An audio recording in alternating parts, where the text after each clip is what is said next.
You're listening to the Sales Today podcast, and I'm your host, Fred Copestake. On this podcast, we explore how sales professionals can develop a more modern approach to selling, the application of virtual and hybrid selling techniques, how to create meaningful business relationships, and much more. And welcome to the Sales Today podcast, where I am delighted to be joined by Larry Long Jr. Now, this is quite a significant podcast because he's a returnee. And he's only the second returnee. But I had to invite him to come back because he's a different person now in a nutshell. I don't really know how to put it. I should have practiced this a bit. Larry, firstly, welcome. Thank you so much. Happy to be here. Great to be back. No, it's good to see you. And can you dig me out of this hole and start explaining what I'm on about when I say you're a different person? Don't shake your head. It's a whole new ball game, Fred. I'm now the CEO. Last time we talked, I wasn't the CEO, but that's Chief Energy Officer. And oh goodness, just so blessed to be able to help sales reps, sales leaders, sales organizations take their game to the next level. And some people are like, what does that mean? That's so vague. Take their game to the next level. Well, we're focused on mind, body, and soul. You mentioned my book. It's called Jolt. We're making sure people get zapped with a little bit of this energy so that they can rediscover and believe in their inner greatness. I believe everyone has inner greatness, and I believe everyone should believe that they have inner greatness. But sometimes along this journey, especially in sales, getting beat down over and over and over again, we lose it. And I'm here to help you step back into your inner greatness. I am feeling the energy already, mate, and that's good because we're recording this in my siesta time. This is straight after lunch, UK time, which is when I'm a little bit dozy, but already I'm feeling the energy. I'm getting the jolt. So CEO, Chief Energy Officer, and that's literally your own thing now. You're going down your own direction, yeah? Yeah, LLJR Enterprises, we're knocking it out of the ballpark. I played baseball in college. I think over there, y'all call it rounders. Everyone chuckles and said, oh, you play rounders. But yeah, proper baseball, and we're knocking it out of the ballpark, helping sales leaders and reps knock it out as well. Yeah, it is rounders, and schoolgirls play it. But you've heard that from every single person from the UK that interviews you. Yeah. Then you probably come back and say, well, you played cricket in the last 5 days and it ended a draw.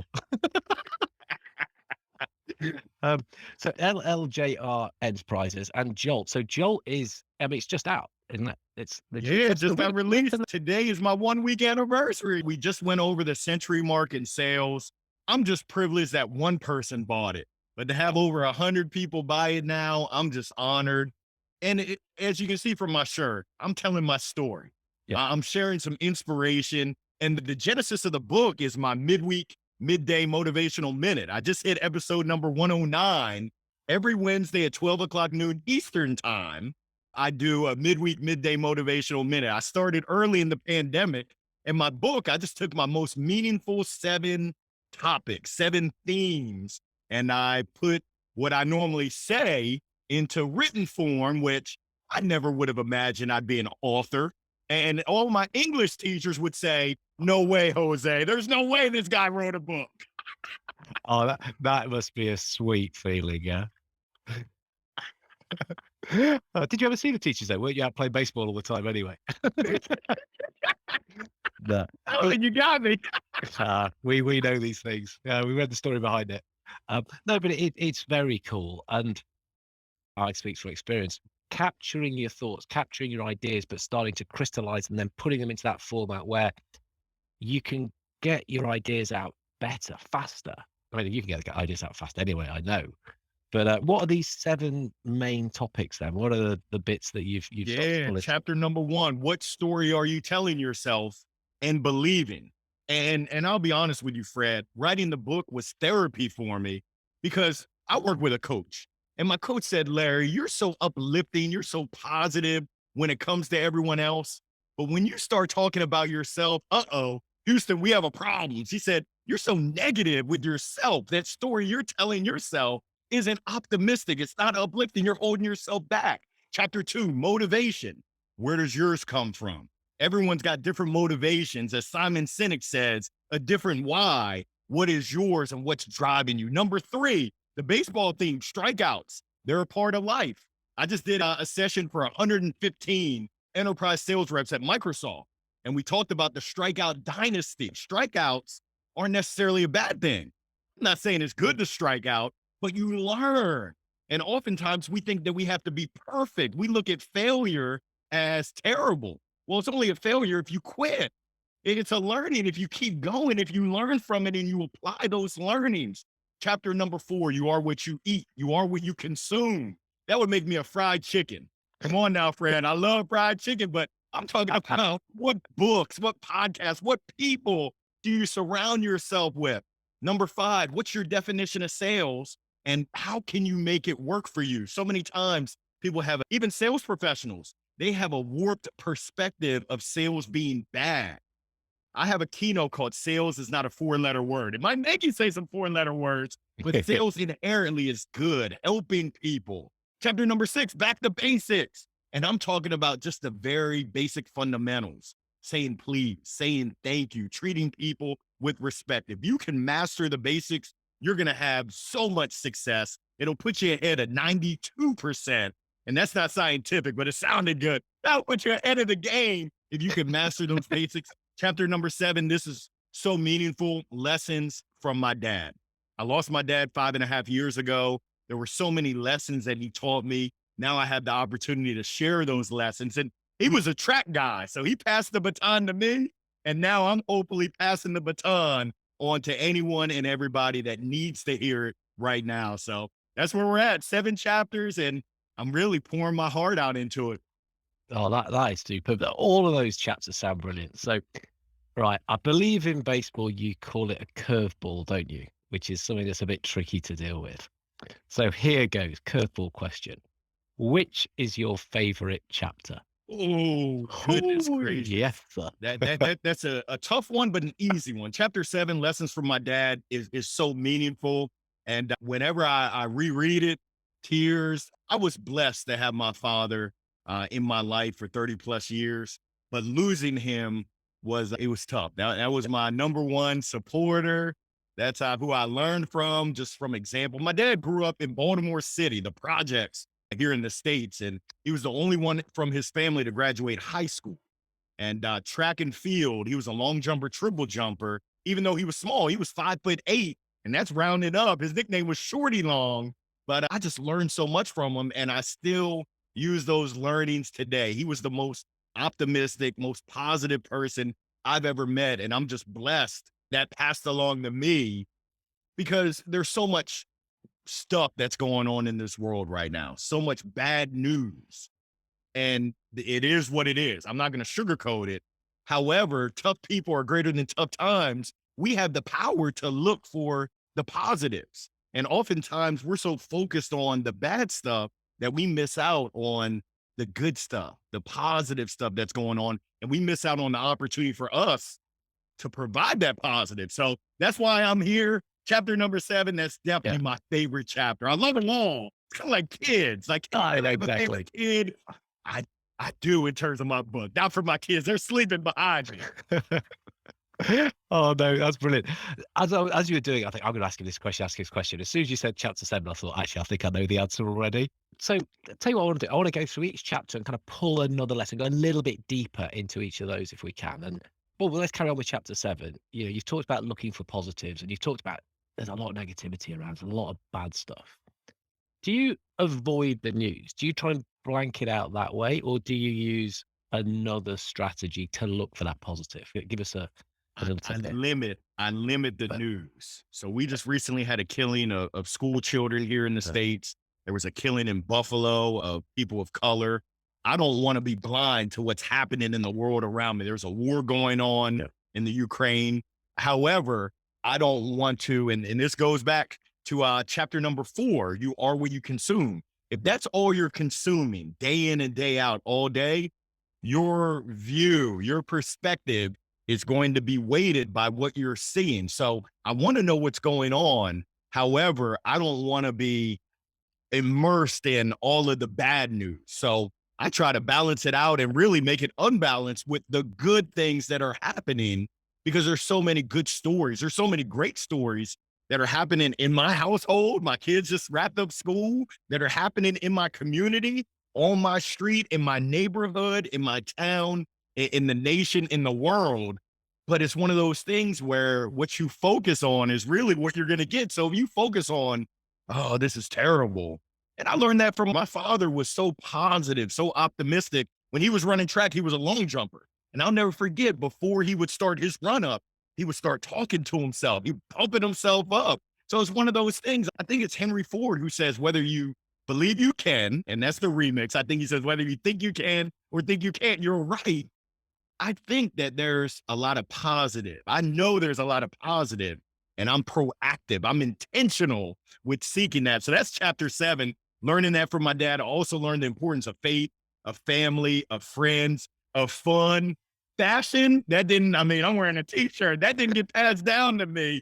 Fitness, I mean, I learned all these lessons from my dad, and now I just have the opportunity to pass that along. Yeah, it is wonderful when you can share good stuff that you've been gifted with. It really is. And I like that. So don't be blind to it. Don't completely ignore it.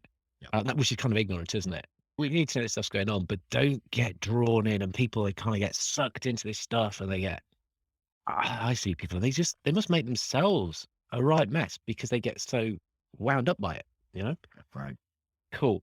So you start mentioning chapter 4, so we'll come back to that one. So you are what you consume, and you've kind of mentioned on that. So is there anything else we need to know about what we should be consuming then? You know, you're saying being intentional about finding the good stuff. So where do we go and get this nutrition from?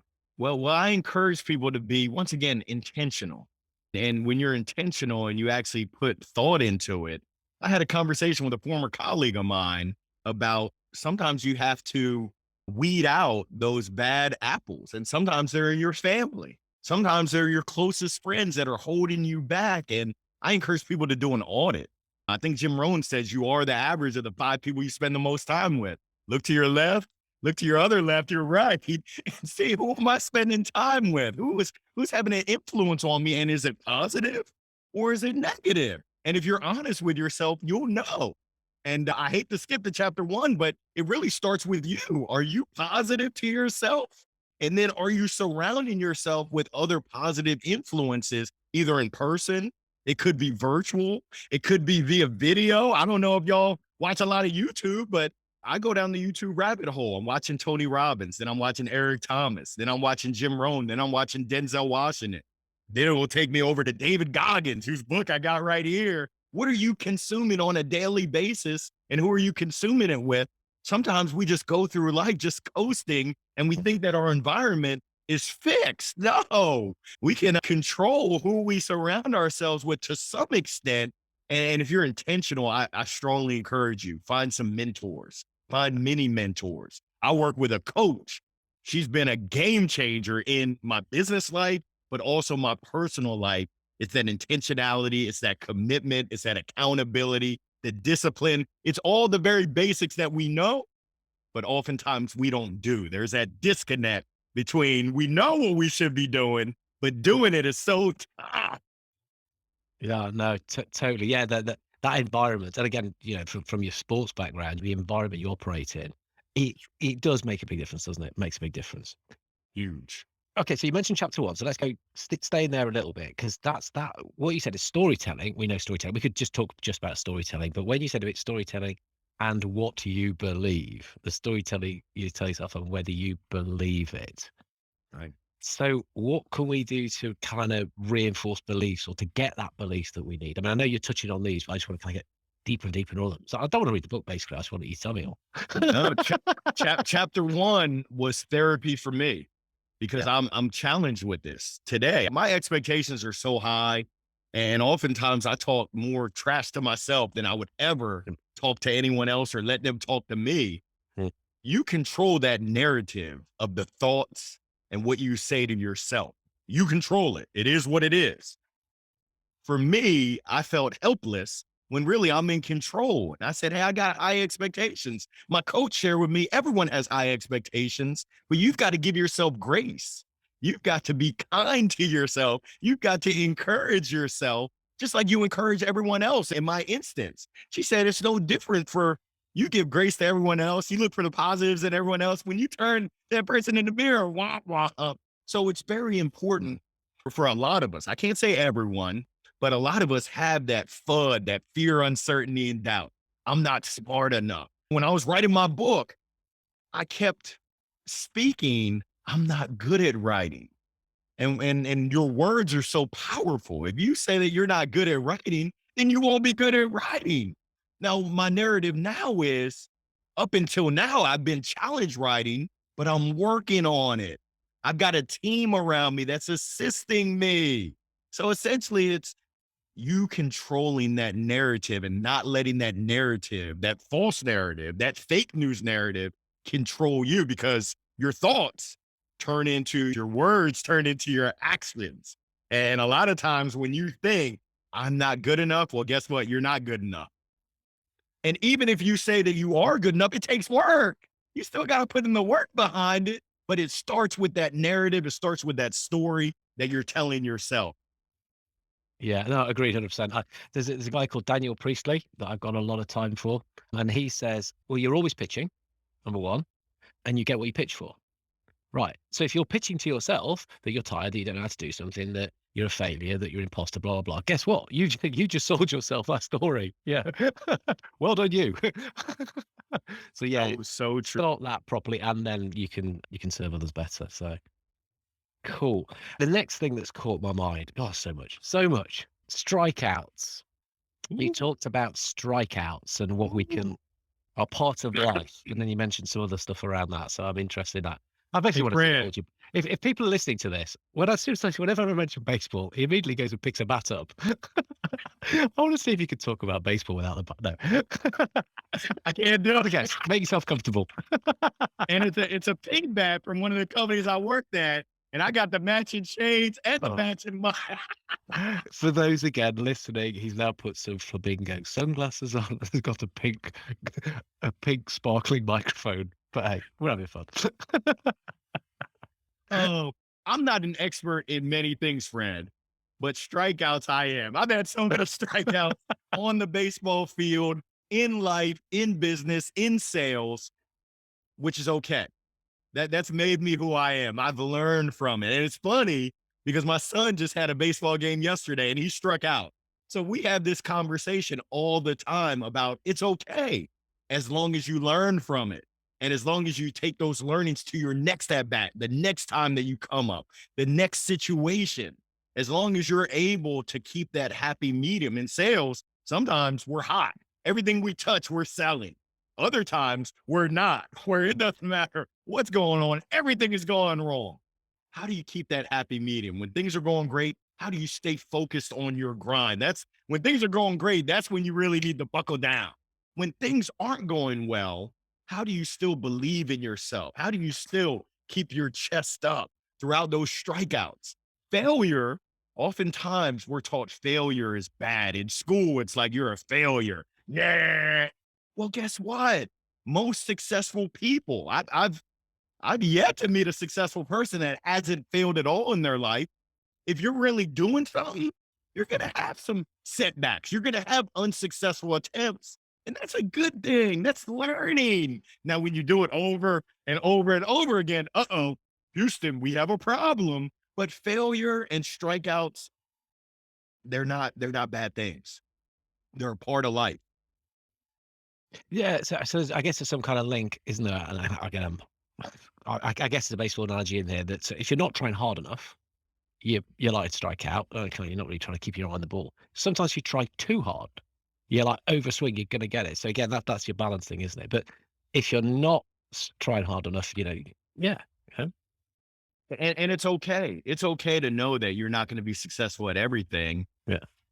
You use that as fuel that lights the fire. Hopefully that's that burning desire inside of you. I think Les Brown says, are you hungry? I'm hungry to have success. And I know to have success, I've got to put myself out there. I've got to get comfortable with getting uncomfortable. And that's okay. That's how you learn. A lot of people have a fear of public speaking. I still get nervous when I speak in front of crowds. This is my career. This is what I do for my job. But I know that, hey, as long as I try my best, I can forget the rest. And that comes from Tony Horton of P90X. And I did P60X. I didn't make it the whole 90 days. I guess you could say I was a failure. Oh, I love that. But uncomfortable being uncomfortable. Yeah, push yourself out of your comfort zone because otherwise you'll get stuck. Hey, Fred, real Um, quick, let me give an exercise to your listeners. oh, yes, Video, please. Yeah. video. I don't care if you're in sales, you're not in sales, video. Everyone's got a smartphone and everyone's pretty much got the ability to flip the smartphone on selfie cam. Video, video, video. I know it can be nerve wracking. I got the face for radio like Larry. I'm not good on video. Give it a try. You're now able to make that stronger connection. And I don't know the exact numbers. I would say less than 1% of sales professionals leverage video. When everyone has the ability to, that's how you differentiate. That's how you really make yourself stand out and you have true impact. It works. Believe you me, from someone who uses video each and every day, it works. Oh, 100%. People are missing a massive trick not doing this. And what gets me is sometimes the same people say, but you can't build relationships virtually. But you're not trying. Have you sent video? Are you doing this? Because video, that magic, because, it's like we're in the same room. You can see me. I can see you. We can hear each other. The brain doesn't know the difference. I mean, I was looking at the neuroscience on this. It's staggering and people just won't do it. You put quite a low number on that. I thought it'd be slightly higher, certainly in the States, but there's still early mover advantage on this. You can get ahead of the game and start doing stuff which is going to get that, whoa, that's pretty cool, as well as all the things happening which people feel as though they meet you. They send you to other people. Other people can start to meet you that you don't even know that you've met yet. It's huge. But people Big have this mental time. block, don't they? Have this mental block. Big time. And the platform, LinkedIn, it's the biggest professional sandbox. Yep. If you start to produce your own video, if Yep. you send video and one-on-one messages, Yep. you hop on Zoom video chats, it's dynamite. Yeah. I was doing a podcast with Mario Martinez Jr. and he dedicates himself to this, doesn't he? And I remember him saying, he said, look, just sometimes people might get a bit hung up about doing this because they think, they might be fat, they might be bald, they might be ugly, and that's why they don't want to do it because that's how they come across on video. But you are in real life. And I'm like, Mario, hang on a minute, mate. That's a bit. Oh no, sorry, Fred. I just use those as general examples when you just described me. No, but what he's trying to say is, if you think you're going to come across that, that's how you are. You'd be the same in the room. Don't worry about it. But give people the honor of giving them. People love the fact you've taken time, I think. Yep. And here goes. People love to receive gifts. I got a tip that everyone can use starting today. It's called the hashtag 3-minute challenge. Most people say, I don't have enough time, Larry. Well, if you don't have 3 minutes in your calendar, in your diary, we're in trouble. Pick one person from your Rolodex every day. I know some people are like, what the heck is a Rolodex? Is that the fancy watch? No, that's a Rolex. Go into your contacts in your phone and find one person that you haven't been in contact with recently. It could be 1 month, 3 months, 3 years. I need you to think about how can you surprise and delight them. I'll give you an example. If Fred was my hashtag 3-minute challenge today, I would go to Google and find a funny GIF about Nottingham. And I'll send it to Fred and I'll say, what's up, Fred? I was thinking about you, man. I hope everything's going great. All the best with that big move that you got going on. Wink, wink. Essentially, it's going to bring a smile to his face. I'm not asking him for anything. I'm not asking for anything in return. I'm just giving him a surprise and delight. I'm letting him know that I'm giving him a big virtual hug, that I care for him, that I'm thinking about him. If you do that every weekday, you're going to have big problems in a good way. You're going to touch so many lives, and it's amazing that the more you give, the more you receive. And you're not doing it to receive. You're doing it because you genuinely care and you want to show people that you care through that gesture. Hashtag 3-minute challenge, surprise and delight. You can start today. Surprise and delight. It does. Doing stuff like that makes you feel good. You put a smile on someone's face. What more repayment do you want? I mean, it's a nice thing to do. And it's memorable, just like the gesture you had the last time I was on your show, Fred. I was talking with my wife about it this morning. The donation that you made to charity. I'll never forget that.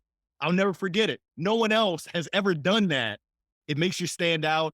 It makes you feel good. And when people feel good, they just retain it.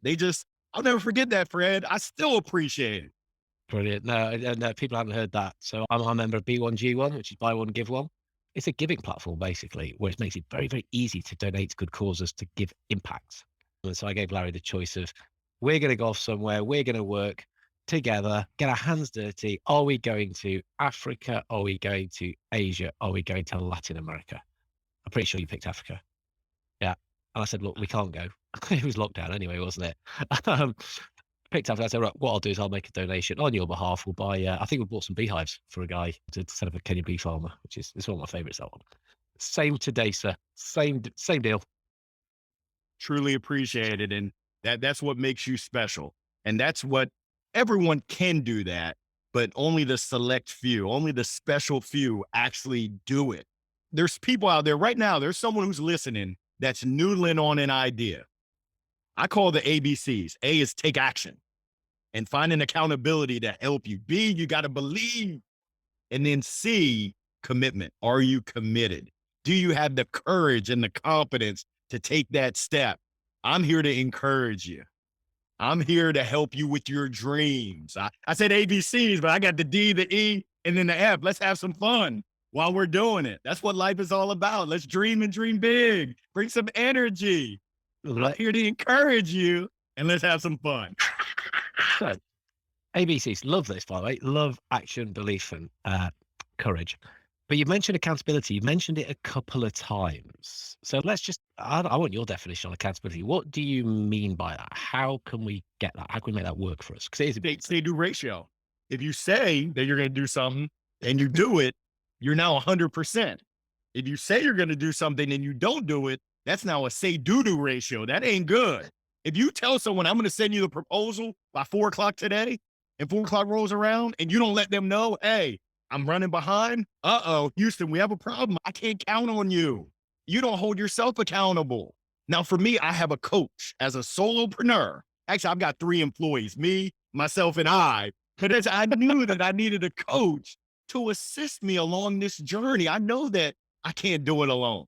I could try to do it alone, but teamwork really does make the dream work. My coach has been a game changer because she not only holds me accountable, but she also provides me with new perspectives. So accountability is critical. You owe it to yourself. Oh, I'm going to go to the gym. I'm going to work out. Okay. When was the last time that you worked out? I didn't see you at the gym in the last 3 months. What you talking about, Willis?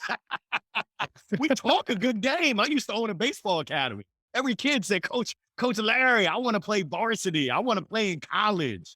Well, I want to be a millionaire. What are you doing on Monday and Tuesday and Wednesday? Are you hitting off the tee? Are you working on your game? Are you studying video? Or are you preparing? For my sales reps, I want to make 7 figures. Well, how many calls did you make? How often did you practice? When was the last time you practiced your cold call, your pitch? When was the last time you practiced overcoming objections? I thought so. Don't give me that unless you back it up with action. You back it up with action, we can go to work.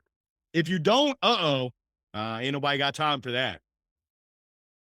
Love it. Love it. Yeah. That said, I got a little bit distracted then because I'm trying to think, Me, Myself, and I. It's a song, isn't it? I'm trying to think who sung it. De La Soul. De La Soul. That was it. That was it. I thought, oh, he's going to sing again, folks. He's going to sing. Nah, I don't want people to be crying. I want them to smile. I don't want them to cry. We got another 5 minutes on the podcast. We don't want them logging out now. Oh, my word. Right. So, this is all great stuff. Let's just pull it back. I mean, the things you're talking about here, anyone listening to it can take on board. They don't even need a professional salesperson, or involved in sales. Well, that leads me to chapter number 5. Oh, man, it's like we're thinking along the same path. Definition of sales. So that's where I wanted to go. When people think of sales, they think, slimy sales rep. I go in, I'm looking for a minivan, and they try to get me in a sports car. Well, no, my definition of sales is 2. Number 1, it's a transfer of energy.